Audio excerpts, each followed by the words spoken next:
औज़ुबिल्लाहिमिनश्शैतानिर्रजीम बिस्मिल्लाहिर्रहमानिर्रहीम अल्लाहुम्मा सल्लि अला मुहम्मद व आलि मुहम्मद अस्तगफिरुल्लाह रब्बी मिन कुल्लि ज़ंबिन व अतूबु इलैहि ला इलाहा इल्लल्लाहु मुहम्मदुर रसूलुल्लाह। अस्सलामु अलैकुम व रहमतुल्लाहि व बरकातुहू। रिस्पेक्टेड स्टूडेंट्स, आज हमारा टॉपिक अंडर डिस्कशन होगा कन्फेशन, एतराफ़ जुर्म। फौजदारी कानून का अहम टॉपिक अक्सर औक़ात इम्तिहान में से पूछा जा सकता है, इंटरव्यू में भी और रिटन पेपर में भी। इसके अलावा ये एक ऐसा टॉपिक है तकरीबन डेली बेसिस पर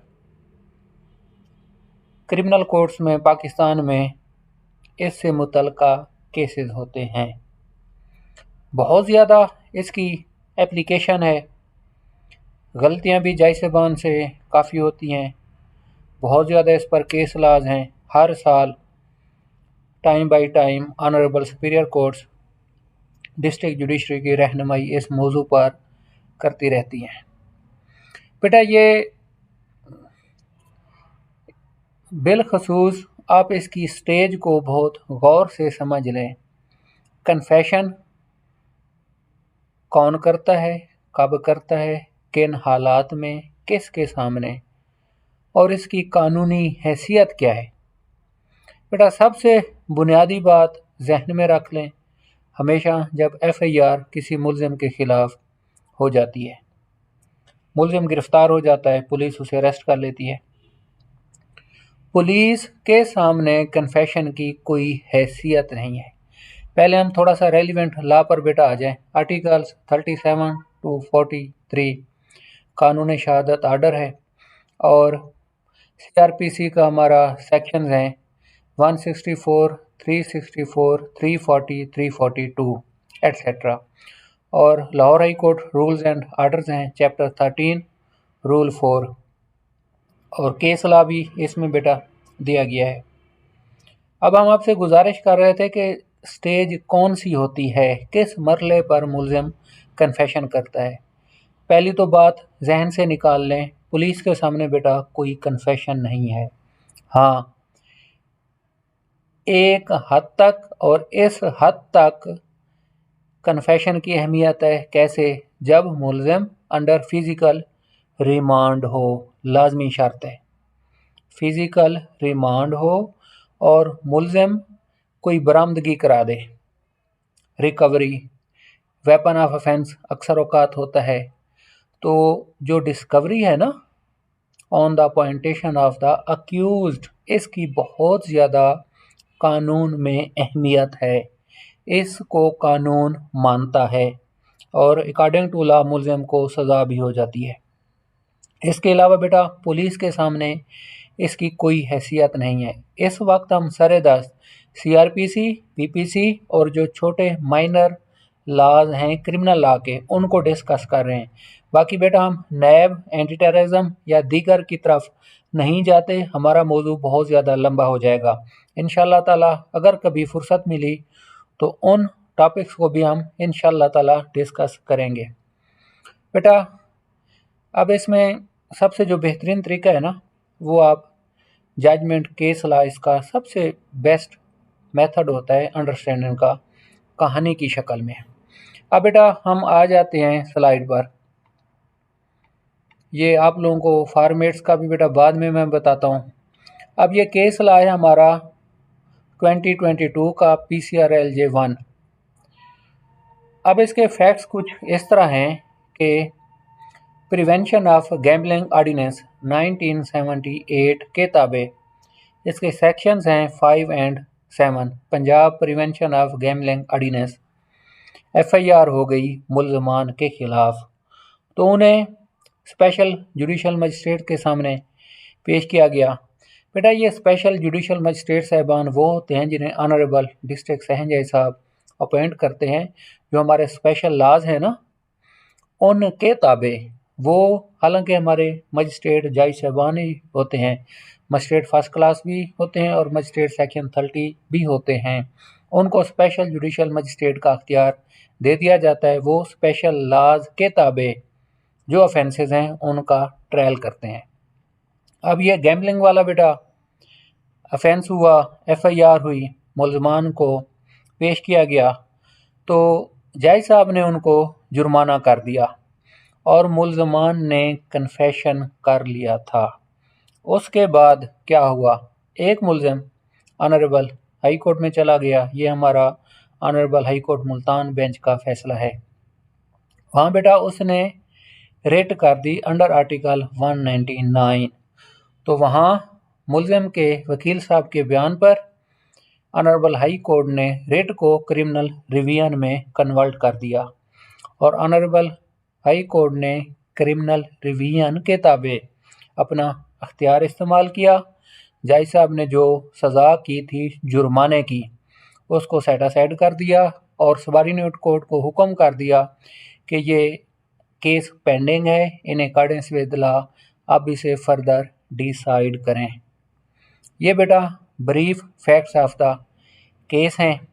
अब हम थोड़ा सा इसका एकेडमिक की तरफ चले जाते हैं। पहले कहानी बताना इसलिए ज़रूरी था ताकि आप लोगों को इसकी दुरुस्त समझ आ जाए।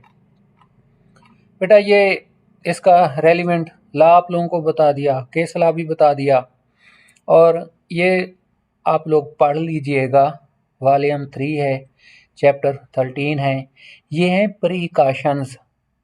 कन्फेशन बहुत बड़ा मामला होता है ज़िंदगी का मुलजिम की। अब इसकी स्टेज देख लें बेटा।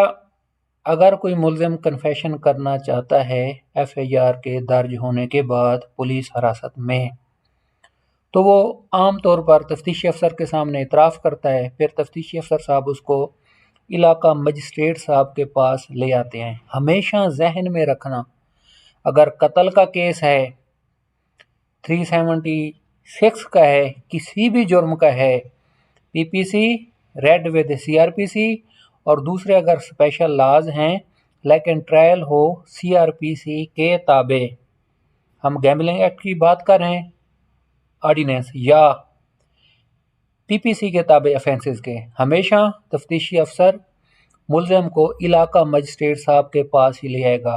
बेटा ट्रायल कोर्ट अगरचे इसकी कोर्ट ऑफ सेशन है लेकिन रिमांड का मामला हमेशा इलाका मजिस्ट्रेट साहब देखते हैं और कन्फेशन वगैरह के मामलात ड्यूरिंग द इन्वेस्टिगेशन, अभी चालान नहीं गया, इलाका मजिस्ट्रेट साहब के सामने ही मुलजिम को पेश करना पड़ता है।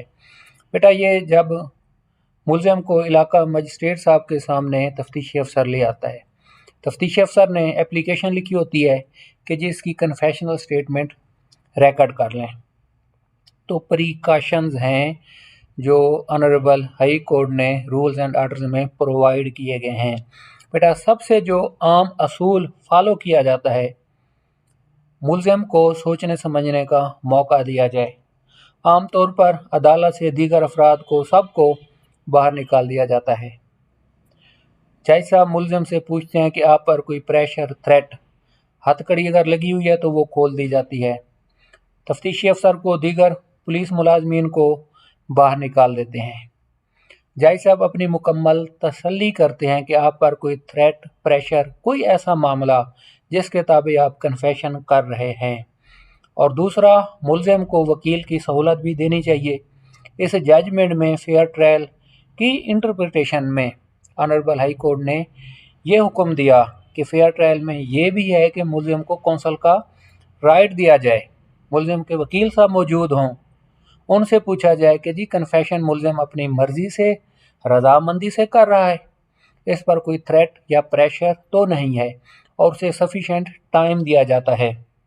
अगर फिर भी मुलजिम इसके बावजूद बाजिद है, कहता है जी मैं आज़ाद मर्ज़ी से with out any pressure, threat, inducement, influence confession करना चाहता हूँ, फिर उन हालात में कुछ टाइम देती है अदालत, आधा घंटा, घंटा या 2 घंटे। उसके बाद फिर मुलजिम का बयान लिखा जाता है। बेटा तरीक़ाकार बहुत आसान है और बहुत अहम है। सेक्शन 364 वाला प्रोसीजर होता है, अगरचे ये ड्यूरिंग द ट्रायल होता है। लेकिन कानून का तकाजा है कि 164 की स्टेटमेंट भी 364 की हिदायत के मुताबिक लिखी जाए। अगर मुल्ज़िम कन्फेशन करता है, उसकी कन्फेशनल स्टेटमेंट सारी लिख दी जाती है। अब इसके बाद थोड़ा सा बेटा ये हिदायत हैं सारी, ये एक फॉर्मेट हैं, पहले जज साहबान के कुछ किसी से रिक्वेस्ट करके लिए थे। बेटा ये नाम आ गया जज साहबान का, जज साहब का, मुल्ज़मान के नाम आ गए, फिर FIR के बारे में, फिर ये तरीक़ाकार के सबसे पहले चार्ज फ्रेम करना होता है। अगर फ्रेमिंग ऑफ चार्ज में मुल्ज़िम कहे कि जी मैं एडमिट करता हूँ एक्यूजेशन को, चार्ज को, तो फिर उसके बाद जज साहब उसका सारा मुल्ज़िम का बयान लिखते हैं कि जी सुन समझ लिया है, गिल्टी प्लीड करता है। अगर मुल्ज़िम करता है तो जज साहब फिर अपना वो सवालात वगैरह करके अपना नोट देते हैं कि जी मुल्ज़िम की आज़ाद मर्ज़ी से बयान लिखा गया और उसको मुकम्मल मौका दिया गया, और उसे ये भी वार्निंग दी गई कि उसका ये कन्फेशन उसके अगेंस्ट भी इस्तेमाल हो सकता है। ये तमाम कानूनी तकाज़े पूरे करने के बाद मुल्ज़िम को सज़ा दे दी जाती है। बेटा ये है एक आम प्रोसीजर तरीक़ाकार कानून का। अब नेक्स्ट आप लोगों को बेटा ये बताएं, 164 वाला तो हो गया नो डाउट। अब अगर एक ये बातें इंतहाई अहम है, लिख लें। अगर तफ्तीशी अफसर साहब ने माइनर ऑफेंसेस, जैसे ये हमारा गैम्बलिंग का हो गया और दीगर छोटे छोटे होते हैं 3/4 वाला जो शराब के केसेस होते हैं, अगर तफ्तीशी अफसर साहब ने चलान भी तैयार किया हुआ है और मुल्ज़िम कन्फेशन करना चाहता है, सारे कानूनी तकाज़े पूरे करके मुल्ज़िम को सज़ा कर दी जाती है सेम डे में, नो इशू। लेकिन सबसे बड़ा अहम मामला है कानूनी तकाज़े पूरे करने का, कि मुल्ज़िम ने अपनी आज़ाद मर्ज़ी से, उसे कौंसल का हक़ दिया गया था। ऑनरेबल हाई कोर्ट के अहकामात हैं जजमेंट्स वगैरह की रोशनी में, क्या वो सारे पूरे हैं? ये आगे माइनर ऑफेंसेस। अब हीनियस ऑफेंसेस की तरफ आते हैं इंशाअल्लाह ताला बेटा, नेक्स्ट में केस लाज भी देखेंगे। 302 का केस, 376 का केस, ना तो इलाका मजिस्ट्रेट साहब इसमें ट्रायल कोर्ट हैं और ना ही चलान आया है। फिर क्या तरीक़ाकार है उसका बेटा? ये होगा कि सारे कानूनी तकाज़ाजात पूरे करके इलाका मजिस्ट्रेट साहब उसका बयान लिखेंगे और मुल्ज़िम को जुडिशल लॉकअप में भेज दिया जाएगा। उसके बाद क्या होगा, जब चलान आता है तो इलाका मजिस्ट्रेट साहब कंपिटेंट जो कोर्ट है फाजिल सहनजाई साहब को भिजवा देते हैं। सहनजाई साहब चलान खुद रखते हैं या किसी और एडिशनल सहनजाई साहब को मार्क कर देते हैं। तो वहाँ मुल्ज़िम आ जाता है, तलबी हो जाती है, वहाँ चार्ज फ्रेम होता है। वहाँ अगर मुल्ज़िम कन्फेशन कर ले, बेटा ये इंतहाई अहम बात है, ऑनरेबल कोर्ट ऑफ सेशन ने भी दोबारा चार्ज फ्रेम करना है अगर मुल्ज़िम कन्फेशन कर ले। अब इसका असूल आप लोग जहन में रख लें, जो इस वक्त पाकिस्तान का कानून है। बेटा अगर है capital offence 302, honourable supreme court के ये अहकामात हैं मुख्तलिफ जजमेंट्स की रोशनी में, कि अगर मुल्ज़िम कन्फेशन भी कर ले, कैपिटल पनिशमेंट का केस है, तो जज साहब को कन्फेशन रिकॉर्ड नहीं करना चाहिए, क्योंकि ये ऑनरेबल कोर्ट का अख्तियार है, कन्फेशन को तस्लीम करे या ना करे। तो ऑनरेबल सुपीरियर कोर्ट्स ने, खासकर हाई कोर्ट और सुप्रीम कोर्ट ने ये फरमाया है कि उसका अगरचे मुल्ज़िम कन्फेशन भी करना चाहता है तो ऑनरेबल सेशन कोर्ट को चाहिए कि एविडेंस तलब कर ले, प्रोसिक्यूशन को हुक्म दे कि जी वो अपनी एविडेंस पेश करें। अगर ऑनरेबल सेशन कोर्ट सिर्फ कन्फेशन की बिना पर ही सज़ा दे देती है तो ऑनरेबल हाई कोर्ट से या सुप्रीम कोर्ट ऑफ पाकिस्तान से केस रिमांड होकर आ जाता है।